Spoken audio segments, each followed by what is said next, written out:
بیٹے تم نے 4 سال میں وہ کر کے دکھا دیا جسے کرنے میں مجھے 40 برس لگ گئے. الحمدللہ. بقول ڈاکٹر ذاکر نائک کے اگر بن لادن دہشت گرد ہے تو امریکہ بھی اتنا ہی دہشت گرد ہے. وہ اپنی تقاریر میں یہ بھی کہتے ہیں کہ ہٹلر دنیا کا سب سے بڑا دہشت گرد تھا جس نے 40 سے 60 لاکھ یہودی قتل کر ڈالے تھے. Doctor Zakir Naik B J پی اور بھارتی وزیر اعظم نریندر مودی کو مسلمان دشمن قرار دیتے ہیں. ڈاکٹر ذاکر نائک مودی کو ہندو مت پر کھلے مناظرے کا چیلنج بھی دے چکے ہیں. انہوں نے واضح کیا کہ اسلام دنیا کا واحد مذہب ہے جو عورتوں کو برابری کے حقوق دیتا ہے.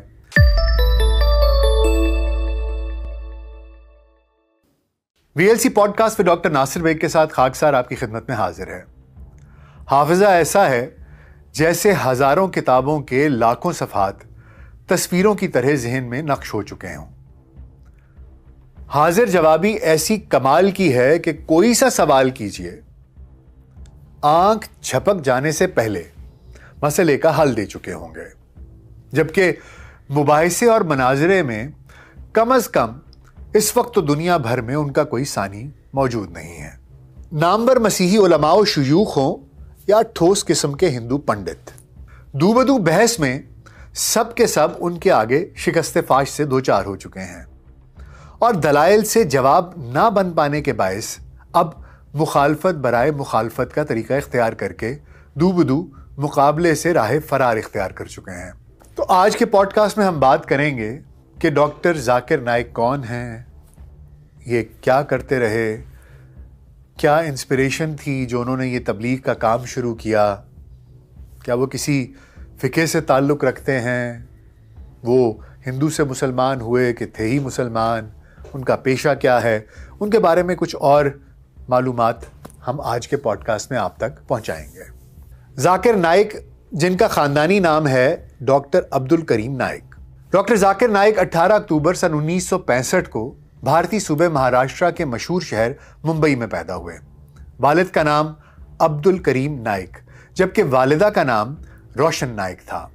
زوجہ کا نام فرحت نائک ہے اور ان سے ڈاکٹر نائک کے 3 بچے ہیں. ڈاکٹر ذاکر نائک نے کشن چند میلارام کالج، ٹوپی والی نیشنل کالج اور ممبئی یونیورسٹی سے تعلیم حاصل کی.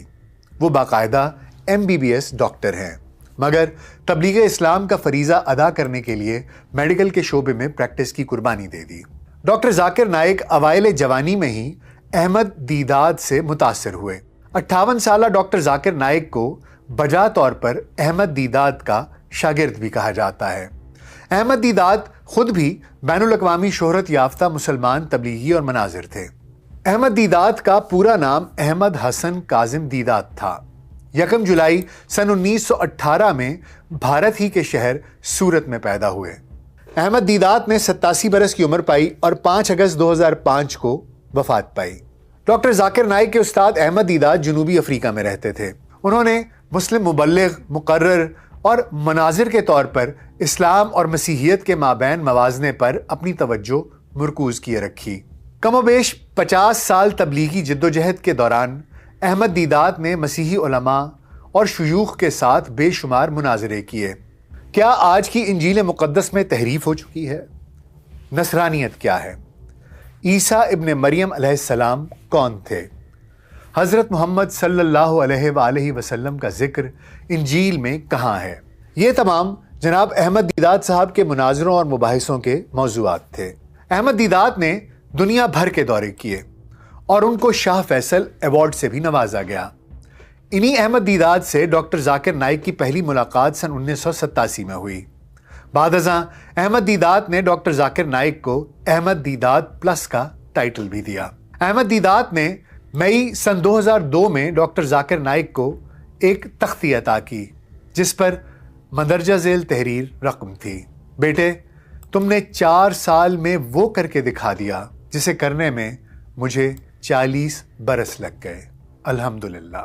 تقابل ادیان کے ماہر ڈاکٹر ذاکر نائک نے احمد دیدات کی روایت کو زندہ رکھتے ہوئے مسیحیت اور ہندو مت کے اعلیٰ ترین مذہبی رہنماؤں سے مناظرے کیے اور ہر بار فتح ان کا مقدر ٹھہری. ان مناظروں کے نتیجے میں بہت سے غیر مسلموں نے اسلام قبول کیا. ڈاکٹر ذاکر نائک اسلامی تحقیقی مرکز ممبئی کے سربراہ ہیں اور پیس ٹی وی کے بھی روح رواں وہی ہیں۔ انہیں انگریزی، سنسکرت، اردو، انڈونیشیائی اور عربی زبانوں پر مکمل عبور حاصل ہے، لیکن مناظرے اور تقاریر وہ زیادہ تر انگریزی زبان میں ہی کیا کرتے ہیں۔ سن 2016 میں ایک رپورٹ آئی کہ ڈاکٹر ذاکر نائک کی Islamic research and education foundation کو گزشتہ 6 برسوں میں برطانیہ، سعودی عربیہ اور مشرق وسطیٰ سے کل ملا کر 15 کروڑ روپے کی امدادی رقوم موصول ہوئیں۔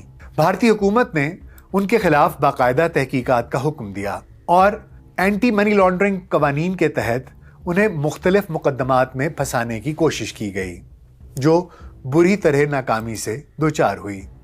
بھارتی حکومت نہ صرف مقامی طور پر عدالتی سطح پر شرمساری کا شکار ہوئی، بلکہ ڈاکٹر ذاکر نائک کی گرفتاری کے لیے انٹرپول سے ریڈ وارنٹ بھی جاری کرانے کی صحیح کی گئی، جو کہ ناکام ٹھہری۔ انٹرپول نے فراہم کردہ بھارتی شواہد کو انتہائی ناکافی قرار دیا۔ ڈاکٹر ذاکر نائک کو مختلف انتہا پسند تنظیموں نے جان سے مار ڈالنے کی دھمکیاں بھی دیں اور ان کی فاؤنڈیشن کے خلاف مسلسل مختلف اقدامات کیے جاتے رہے۔ سن 2016 میں ہی ڈھاکہ بنگلہ دیش کی ہولی آرٹیزن بیکری پر 6 مسلح افراد نے حملہ کیا، جس میں 17 غیر ملکی سمیت 28 افراد مارے گئے۔ بنگلہ دیشی حکومت نے رد عمل کے طور پر ڈاکٹر ذاکر نائک کا اسلامی تبلیغی چینل پیس ٹی وی بند کر دیا۔ اس وقت ڈاکٹر ذاکر نائک تبلیغی دورے پر ملائیشیا میں موجود تھے۔ بھارت کے غیر اخلاقی، غیر قانونی کارروائیوں کے باعث انہوں نے ملائیشیا میں ہی مستقل قیام کرنے کا فیصلہ کیا اور ملائیشین شہریت حاصل کر لی۔ دراصل ملائیشیا کے بادشاہ اور وزیر اعظم ہی نہیں بلکہ مسلمانوں کی اکثریت عوام و خواص بھی ڈاکٹر ذاکر نائک کی مداح ہے۔ سن 2012 میں ملائیشیا کے وزیر اعظم مہاتیر محمد نے ڈاکٹر ذاکر نائک کو مدعو کیا تھا۔ اپنے اس دورے میں ڈاکٹر ذاکر نائک نے کل ملا کر مختلف مقامات پر 10 لیکچرز دیے، جنہیں سننے کے لیے لاکھوں لوگ آئے۔ ایک لیکچر کا عنوان تھا کیا قرآن اللہ کا کلام ہے؟ دوسرے لیکچر کا موضوع تھا ہندو مت اور اسلام میں مماثلتیں، جبکہ ایک لیکچر اسلاموفوبیا پر تھا۔ اسلاموفوبیا پر لیکچر سلطان محمد چہارم اسٹیڈیم میں منعقد ہوا اور 1 لاکھ سے زائد افراد نے یہ لیکچر ہمہ گوش ہو کر سنا۔ دیکھا جائے تو ڈاکٹر ذاکر نائک اسلام مخالف قوتوں کی نظر میں اسی وقت سے کھٹکنا شروع ہو چکے تھے جبکہ 9/11 کے امریکی حملوں کے بعد کی تقاریر میں انہوں نے صدر امریکہ جارج بش کو ان حملوں کا ذمہ دار قرار دیا تھا۔ ڈاکٹر ذاکر نائک کھلے عام یہ کہا کرتے تھے کہ 9/11 کے حملے امریکیوں کی اندرون خانہ سازش تھی، اور ان کے مطابق یہ سازش اس لیے رچائی گئی تھی تاکہ دنیا بھر میں مسلمانوں کو غلط طور پر دہشت گرد اور انتہا پسند قرار دے کر ان کا معاشی و سماجی ناطقہ بند کیا جا سکے۔ بقول ڈاکٹر ذاکر نائک کے اگر بن لادن دہشت گرد ہے تو امریکہ بھی اتنا ہی دہشت گرد ہے۔ وہ اپنی تقاریر میں یہ بھی کہتے ہیں کہ ہٹلر دنیا کا سب سے بڑا دہشت گرد تھا جس نے 40 سے 60 لاکھ یہودی قتل کر ڈالے تھے۔ ڈاکٹر ذاکر نائک نے مختلف سوالوں کے جواب دیتے ہوئے یہ موقف بھی اختیار کیا تھا کہ خودکش حملہ اگر جنگ کے دوران کیا جائے اور جنگ کی ضرورت کے طور پر اور جنگ کے طریقے کے طور پر ہو تو صرف تب اور تب یہ جائز اور حلال ہے۔ ڈاکٹر ذاکر نائک نے اس حوالے سے دوسری جنگ عظیم میں جاپانیوں کی امریکیوں پر خودکش حملوں کی مثال بھی دی تھی۔ پھر وہ یہ بات بھی کہتے کہ دہشت گردوں کو دہشت زدہ کرنے والا خود دہشت گرد نہیں ہوتا بلکہ مجاہد ہوتا ہے اور اپنی قوم کا سپاہی ہوتا ہے۔ ڈاکٹر ذاکر نائک کے اس قسم کے خیالات اور بیانات کی وجہ سے اسلاموفوبک قوتیں ان کے خلاف ہوتی چلی گئیں۔ گو ڈاکٹر ذاکر نائک کی بنیادی موضوعات اسلام اور جدید سائنس، اسلام اور مسیحیت اور اسلام اور لادینیت وغیرہ تھے، مگر انہیں نفرت آمیز مواد پھیلانے کا مرتکب قرار دیا گیا اور بھارت، بنگلہ دیش، سری لنکا اور کینیڈا میں پیس ٹی وی کو ممنوع قرار دیا گیا۔ لیکن اسلام دشمنوں کی ان تمام مخالفتوں کے باوجود پیس ٹی وی دنیا کے سب سے بڑے مذہبی ٹی وی نیٹ ورک میں شامل ہے۔ دنیا کے 175 ممالک میں پیس ٹی وی دیکھا جاتا ہے اور اس کے کل ویوز کی تعداد 20 کروڑ سے تجاوز کر چکی ہے، جن میں 1/4 تعداد غیر مسلموں کی ہے۔ اسی طرح فیس بک پر ڈاکٹر ذاکر نائک کے کم و بیش 2.5 کروڑ فالوورز ہیں، جبکہ یوٹیوب پر انہیں دیکھنے والوں کی تعداد لگ بھگ 40 لاکھ ہے۔ ڈاکٹر ذاکر نائک نے دنیا کے 40 سے زائد ممالک میں 2,500 سے زیادہ عوامی خطبات کیے ہیں۔ کشن گنج بہار بھارت میں اپریل 2012 میں ان کی تقریر سننے 10 لاکھ سے زائد افراد آئے تھے۔ ڈاکٹر ذاکر نائک کا پیس ٹی وی اردو، بانگلہ اور چینی زبانوں میں بھی نشر ہوتا ہے۔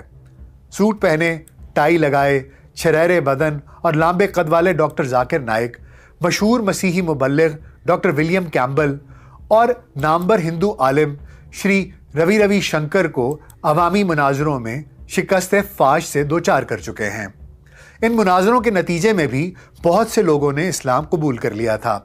سن 1994 میں مصنفہ تسلیمہ نسرین کے خیالات پر مبنی کتاب لجا پر ممبئی مراٹھی پترکار سنگھ نے ایک مباحثہ منعقد کیا۔ 4 صحافیوں کے بطور جج موجودگی میں یہ مباحثہ کئی گھنٹوں تک جاری رہا اور ڈاکٹر ذاکر نائک نے بھرپور طور پر تسلیمہ نسرین کے خیالات کا رد پیش کیا۔ روی شنکر کے ساتھ جو مناظرہ ہوا اس کا موضوع اسلام اور ہندو مت میں خدا کا تقابلی تصور تھا۔ سن 2004 میں doctor Zakir Naik Islamic information and services network کی دعوت پر یونیورسٹی آف میلبرن آسٹریلیا گئے، جہاں انہوں نے واضح کیا کہ اسلام دنیا کا واحد مذہب ہے جو عورتوں کو برابری کے حقوق دیتا ہے۔ سن 2006 میں doctor Zakir Naik Cardiff Wales کے سینٹ ڈیوڈ ہال میں خطاب کے لیے مدعو ہوئے، جہاں انہوں نے نفرت آمیز مواد پھیلانے کے الزامات کا کامیابی کے ساتھ رد کیا۔ سن 2011 میں ڈاکٹر ذاکر نائک نے بھارت سے ویڈیو لنک کے ذریعے آکسفورڈ یونین کو خطاب کیا۔ سن 2014 میں گیمبیا کے صدر یحییٰ جامے کی دعوت پر ڈاکٹر ذاکر نائک گیمبین انقلاب کی 20ویں سالانہ تقریبات میں شریک ہوئے۔ گیمبیا کے مختلف مقامات پر انہوں نے 4 لیکچرز دیے، جن میں انہوں نے جہاد اور دہشت گردی کے مابین فرق کو واضح کیا۔ تقاریر کے دیگر موضوعات مذہب کا درست پس منظر، دعوت یا تبلیغ اور اسلام کے بارے میں غلط تصورات تھے۔ گیمبیا کے صدر نے ڈاکٹر ذاکر نائک سے بنفس نفیس ملاقات کا شرف بھی حاصل کیا اور گیمبیا کی سپریم اسلامک کونسل کے ارکان کے علاوہ گیمبیا کے ائمہ حضرات نے بھی ڈاکٹر ذاکر نائک سے ملاقاتیں کیں۔ ڈاکٹر ذاکر نائک کی زوجہ فرحت نائک اسلامک ریسرچ فاؤنڈیشن کے شعبہ خواتین کی صدر ہیں، جبکہ ڈاکٹر ذاکر نائک نے غریب مسلمان نوجوانوں کو مالی وظائف کی فراہمی کے لیے یونائٹڈ اسلامک ایڈ کے نام سے ایک اور ادارہ بھی بنا رکھا ہے، جو سینکڑوں مسلمانوں کو حصول تعلیم وغیرہ جیسے مقاصد کے لیے خطیر مالی امداد جاری کر چکا ہے۔ Doctor Zakir Naik B J پی اور بھارتی وزیر اعظم نریندر مودی کو مسلمان دشمن قرار دیتے ہیں۔ ڈاکٹر ذاکر نائک مودی کو ہندو مت پر کھلے مناظرے کا چیلنج بھی دے چکے ہیں۔ دی انڈین ایکسپریس نے سن 2010 میں 100 طاقتور ترین بھارتیوں کی جو فہرست جاری کی تھی، اس میں ڈاکٹر نائک 89ویں نمبر پر تھے، جبکہ سن 2009 میں اسی فہرست میں وہ 82ویں نمبر پر تھے۔ انہیں سن 2013 میں شارجہ کا قومی اعزاز عطا ہوا، جبکہ اسی برس دبئی انٹرنیشنل قرآن ایوارڈ بھی انہیں دیا گیا۔ سن 2013 میں ہی ملائیشیا کے بادشاہ نے انہیں اعلیٰ ترین قومی اعزاز سے نوازا، جبکہ سن 2015 میں سعودی عربیہ نے انہیں خدمات برائے اسلام کا شاہ فیصل ایوارڈ عطا کیا۔ ڈاکٹر ذاکر نائک نے متعدد کتب بھی تحریر کی ہیں، جن میں سے چند یہ ہیں: اسلام پر 40 اعتراضات کے عقلی و نقلی جواب، مذاہب عالم میں تصور خدا اور اسلام کے بارے میں غیر مسلموں کے 20 سوال، بائبل اور قرآن جدید سائنس کی روشنی میں، اسلام اور ہندو مت ایک تقابلی مطالعہ، اسلام میں خواتین کے حقوق، جدید یا فرسودہ۔ ڈاکٹر ذاکر نائک کے مطابق وہ مسلمان ہیں اور وہ کسی مخصوص مکتبہ فکر سے تعلق نہیں رکھتے۔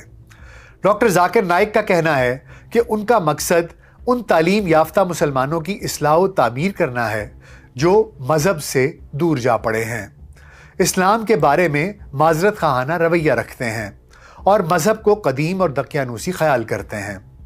ڈاکٹر ذاکر نائک کے خیال میں 11 ستمبر سن 2001 میں ٹوین ٹاورز کی تباہی کے بعد مغربی میڈیا نے مسلمانوں کے بارے میں بہت زہر اگلا، لیکن اس واقعے کے بعد 1 سال سے بھی کم عرصے میں 34,000 امریکیوں نے اسلام قبول کیا۔ ڈاکٹر ذاکر نائک کا اصرار ہے کہ اسلام عقل و دلیل کا مذہب ہے اور قرآن میں 1000 آیات سائنس کے متعلق ہیں۔ اسلام پر عدم برداشت کا لیبل غلط لگایا جاتا ہے۔ اسلام امن پسند دین ہے اور اس میں عدم برداشت صرف بدعنوانی، عدم انصاف، شراب نوشی، بے حیائی، عریانی اور تمام برائیوں کے بارے میں ہے۔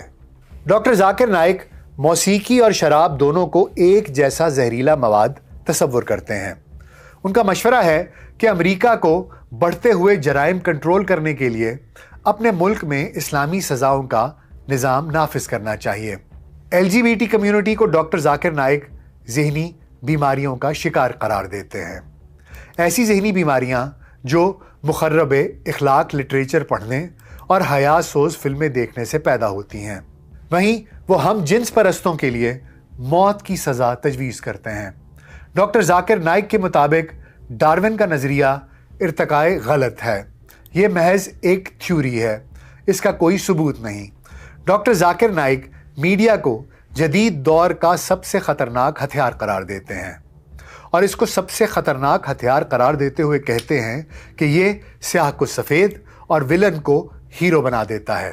وہ کہتے ہیں کہ مسلمانوں میں کوئی ایک برا کردار نکل آئے تو پوری امت کو ویسا ثابت کرنے کی صحیح نامشکور کی جاتی ہے، جبکہ قرآن و سنت میں سے اپنے حساب سے کچھ الفاظ منتخب کر کے انہیں اپنے معنی و مفہوم پہنا کر ایسا پیغام پھیلانے کی کوشش کی جاتی ہے جیسے اسلامی تعلیمات انسان کی فلاح کا باعث نہیں۔ اسی طرح اگر مسلم عورت حجاب کرے تو دباؤ کا شکار، جبکہ مسیحی راہباؤں کے حجاب کو عزت و تکریم کا نشان سمجھا جاتا ہے۔ اگر 50 سالہ مسلم 16 سالہ لڑکی سے شادی کرے تو شور اٹھا دیا جاتا ہے، لیکن اگر کوئی معمر غیر ملکی کمسن بچی سے زیادتی کرے تو مختصر سی خبر چھاپ دی جاتی ہے۔ ڈاکٹر ذاکر نائک کی سٹرگل، ان کی جو ایک جرنی ہے، جو ان کا ایک سفر ہے تبلیغ کا، مناظروں کا، مباحثوں کا، ان کی آرگنائزیشن کا، ان کے سفر کے بارے میں ہم نے آپ کو معلومات دیں اور مختلف مسائل پر ان کی کیا رائے ہے، ان کا کیا نظریہ ہے، ہم نے یہ بھی آپ تک پہنچا دیا۔ ان کے نظریات ہم نے آپ تک پہنچا دیے۔ ان کے یہ نظریات معتدل ہیں کہ بہت ہارڈ لائن ہیں۔ اس بارے میں آپ کا کیا خیال ہے، آپ کی کیا رائے ہے، یہ ہم تک ضرور پہنچائیے گا۔ امید ہے آپ کو آج کا پوڈ کاسٹ پسند آیا ہوگا۔ اپنا بہت خیال رکھیے گا۔ شکریہ۔